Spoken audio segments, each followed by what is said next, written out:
If you are someone that wants to make maybe illustrations or add some new colors to your pottery, this pottery tool will really, really help you a lot.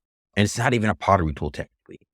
What is up, Shaping Nation? This is Nick Torres here. And on this episode of Shaping Your Pottery, I'm going to be talking about a pottery tool that I just found out and started using that can really, really help a lot. So this pottery tool is an airbrush. And you're probably asking yourself, Nick, why the heck is an airbrush going to help me with my pottery? How is it such a good tool? Well, an airbrush, for me at least, is very, very good because I don't have my own kiln, right? I don't have my own kiln. So I have to go to other places to get my work fired. And that can get kind of expensive sometimes, especially if I'm using glazes.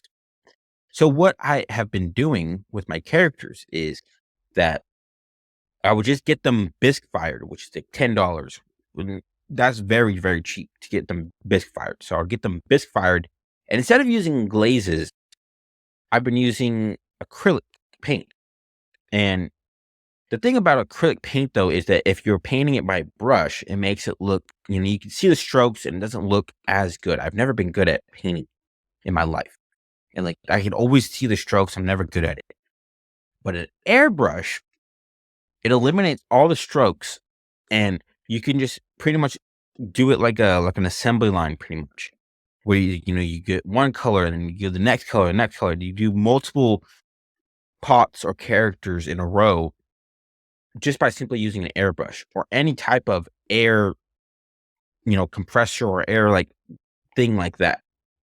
And airbrushes can be so, so helpful too. Because I'm pretty sure I haven't tested this yet, but if you decide to get an airbrush and test it out, I'm pretty sure you could use it on like glazes because I've seen people use air compressors and stuff for glazes where they spray it instead of like dipping it.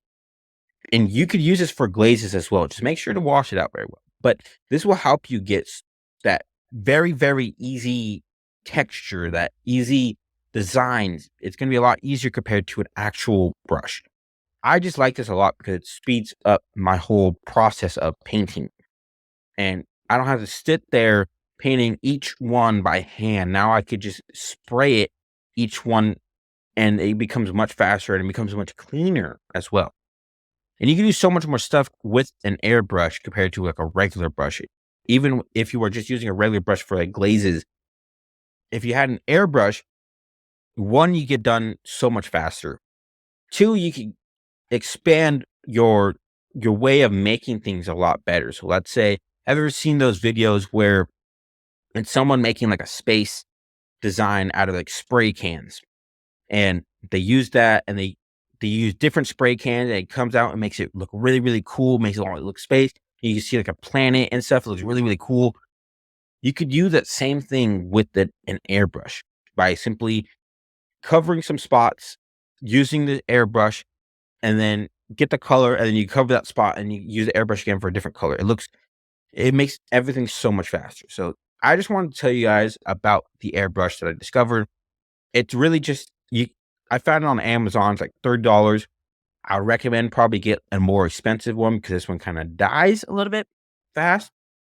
But if you go down the airbrush route, try to find a more expensive one. There's one's like $100. Not too bad. $100 isn't too bad for it. But try to get a little bit more expensive one, and your workflow will probably like exponentially speed up. I can't tell you how much I love my airbrush right now. I love it so much. So with that in mind, I hope you guys enjoyed this episode, and I'll see you guys in the next one.